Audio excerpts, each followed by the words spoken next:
some people that are motivational, both hustlers and junkies, in the sense of like they need their next fix of that, and that is a situation where it almost paralyzed them to move forward with any progress. So you talk about more of not having motivation being your crutch of getting over that hump when you hit that third day, but more having anchors. Can you talk to us a little bit about anchors and why they're so important as far as, being able to power through that day, being able to reach your goal? Yeah, and that was the word that was escaping me a moment ago, the anchors. And that's the thing that is really going to pull you through other than motivation. Because a lot of people, they go looking for motivation when they're not really feeling like doing their thing. I get text messages all the time. People text me and say, well, Dre, I want to play ball. Or I used to get a ton of comments from basketball players like, Dre, I really want to make it in ball, but I got cut from the high school team, or I'm on the team, but I'm not getting any playing time, or I'm practicing, I'm not getting better. I don't feel motivated. Can you give me some things to motivate me? And I always tell them, no, I'm not giving you anything to motivate you, because the problem with me motivating somebody is that what are you going to do when I'm not around to motivate you next time? Because next week you're going to have this problem all over Blame again. it on you. Or Dre's not you have around. a bad game. Yeah, exactly. Yeah. And then the next time you have a bad game, you're going to need to get motivated again.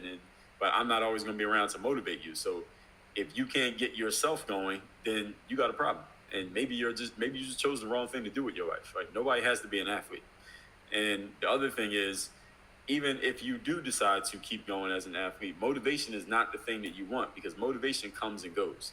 What you need is some type of internal drive. You need an anchor, something that is strong enough to pull you through the days that you don't really feel like it, that may provide some motivation, but is bigger than motivation.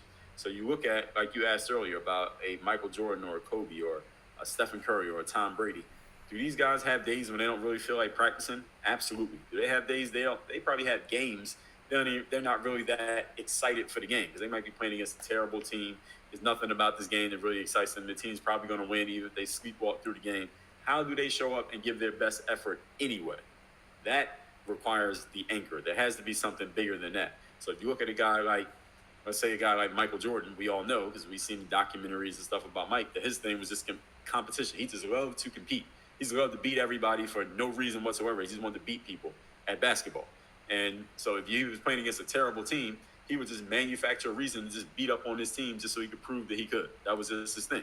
You look at a guy like Kobe Bryant, well, he was chasing Michael Jordan. So he didn't actually catch up to him, but he was chasing him. So his thing was, all right, this is what Mike did. I got to live up to that. So he already had a standard to chase. That was his anchor. There has to be something stronger than just motivation for him. So that's the thing that everybody has to figure out. You combine that with ability, then that's when you get magic.